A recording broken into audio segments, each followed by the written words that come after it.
deserted. All right, the Gold Coast 2018 Games is over. Woo! And I gotta say, we enjoyed it. Yes. We're local residents and we got to avoid all the traffic because we just took 2 weeks off work and pretty much just sat around. Overall though, something to note about the games, something that was a bit confusing, is the games, it costs around 2 billion of investment to make Australian dollars. The good thing about it is most of the infrastructure is going to be reused, like the village is going to get housed, right? Yeah, it's going to be a retirement centre, it's also going to be student accommodation, and it's also going to have a supermarket as well. So it's going to be awesomely used, which is good. And the stadiums that they built were temporary stadiums, so they weren't some legacy bad stuff over there.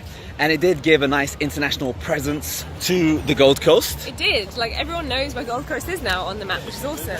However, something that was a bit miffy for the residents is they pretty much told all the residents to get out of here because there's something called the games lanes and they have separate lanes in all the roads. So there was going to be a traffic nightmare if the residents did stay. And they told the businesses that there was going to be an influx of about 600,000 tourists checking out.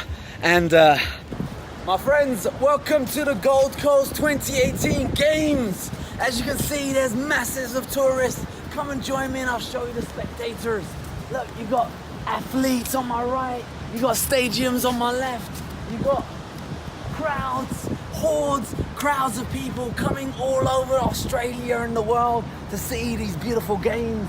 We want to see the athletes, we want to see people. You're going to need your night vision goggles to see them because I can't see nothing yet. Tumbleweed. Very creepy. Hey. There you go, we officially got a couple of tourists. Let's see who else we can find. Now, normally walking down this strip, it is actually pretty busy because they have markets on Mondays, Wednesdays and Fridays. Awesome. But as you can see today, everyone is gone. They run away, the roads are closed, so all the normal Australians have got the hell out of here. So the only people we'll be finding in the Gold Coast today are the athletes families, the athletes' parents, and the volunteers. Even the stage is empty. Oh no, you got scary. So all the businesses hired staff. They said they'll be open a lot longer hours. Shops like Woolworths, so that's like a big supermarket like Asda or Tesco, open for 24 hours, which they aren't usually, and they had no customers. It's a bit of a ghost town over there. We're here live in Pacific Fair. These facilities are open 24 hours for you to come down, enjoy live screenings of the games and comfortable seating. Let's just take a look at all the people who have come down today. He's on his phone. Mate, the action's happening there. The athletics are still going strong, but where are all of the shoppers?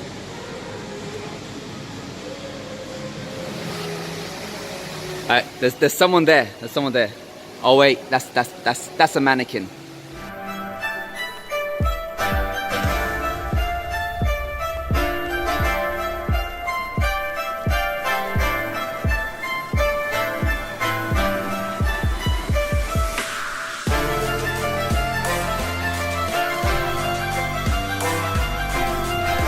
Hotels did try and hike up their prices to extortionate rates.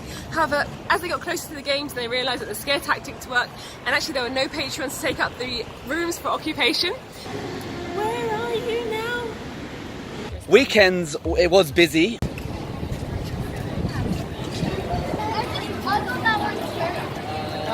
It looks like the fans have finally come for free ice cream thanks to Ben & Jerry's. However, most of the days it was a bit dry. It was a bit.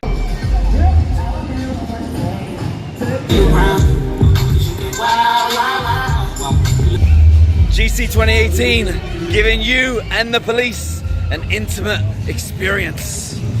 Dry. There was more police than actual But I have to tourists. say, the festivals they did put on were nice. It's just a shame there weren't enough people to enjoy them. And the event is more family focused. Yeah. And families, they're the kind of people that bring their own lunch boxes with a packed lunch. They head straight to the event And then go home. and go home. And that is what was echoed with a lot of small businesses that set up around the actual the stadiums that were built there. They said we were expecting people to come because that's what the mayor or whoever told us, but actually what we found is that nobody came to us after the event because they all had had their lunch boxes and a picnic with them to the event, so they didn't need to buy any more stuff.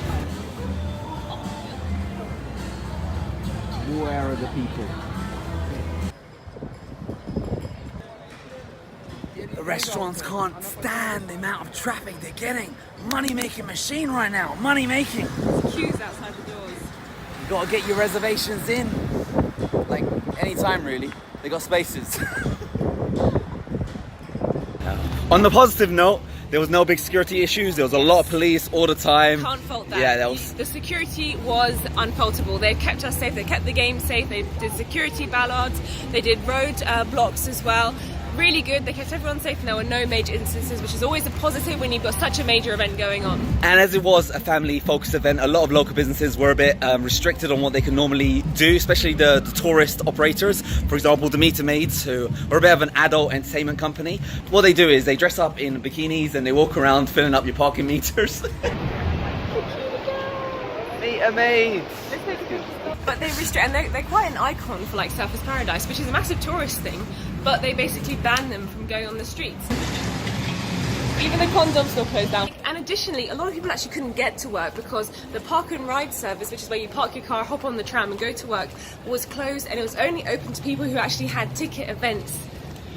Which is crazy, because how are you supposed to get to work if you need to catch the tram?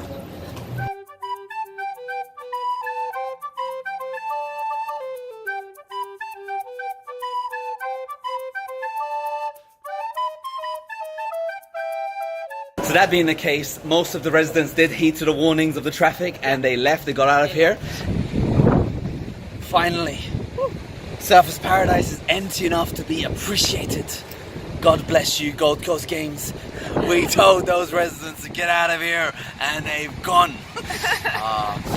We have it to ourselves. Yeah, I love it. Yes.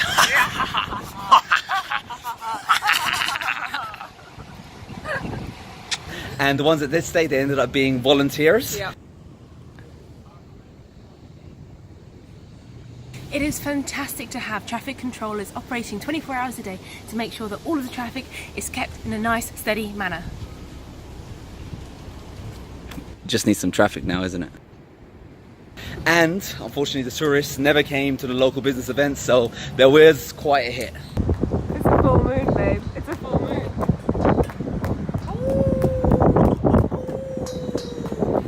Wow, baby, baby, baby. Get your elbows out. I don't think we can make it through this crowd. Get him away. Get him away. You need to fight for some presents here. The tourists that did end up coming were very much athlete orientated, so they were either the family of the athletes themselves, or they were the athletes, or they were the police. So, you know, there weren't a lot of outsider tourists coming just to watch the games. The Gold Coast has never seen hordes of people like this since schoolies.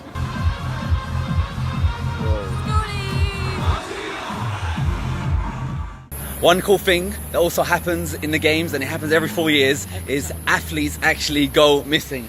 So initially, I think 4 Cameroonian team members, they escaped overnight, and then they were followed by a few from Rwanda, Uganda, all that kind of stuff. And it ended up, so far, the total was about 13 missing athletes. And they have asked the locals to keep an eye out for them. Their visas do expire in mid-May, I believe, and anytime after that, if you do see them, you're supposed to report them to the Border Force Control. But it happens. It happened in London, it happened in Sydney, it happened in Melbourne, and it just happens. So Birmingham, you've got that to look forward to too. Well, it's actually pretty good because local businesses, you're in for a treat. You're going to get some real top athletes getting some really minimum paid jobs coming on the market soon. Ooh, la la la la la la la la la. All in all, I think it was a good event for the Gold Coast. Put the Gold Coast right on the map. It did. Was a bit of controversies, but that's what sells the newspaper, so that's still pretty good. So what's going on? Because there's fireworks there, but on TV there's nothing. There's a delay. Are they finished? It is very unfortunate. It's a great disappointment. I really wish Birmingham luck. Birmingham's the second biggest city in the UK, so it might not be able to handle the traffic infrastructure that's required. It's got a massive population, Birmingham, hasn't it? Yeah, just remember your neighbours back from the Olympics in London, and they all hated the games lane. Well, that's coming back to you, Birmingham. But in saying that, good luck, Birmingham. We know you're going to do us proud, and we wish you all the best of luck. From the Gold Coast, it's time to say adios. Good luck, Hagley Road. You'll need it. Oh my god, that's beautiful!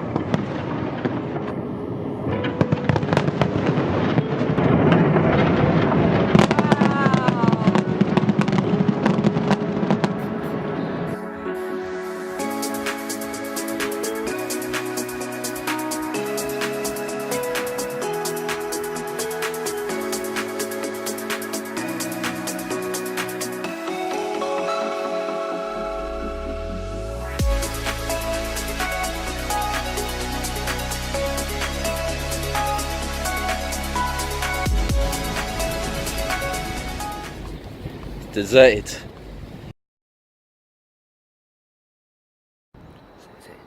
What the hell is going on? Where's your eyes at, Granny? Where's your eyes?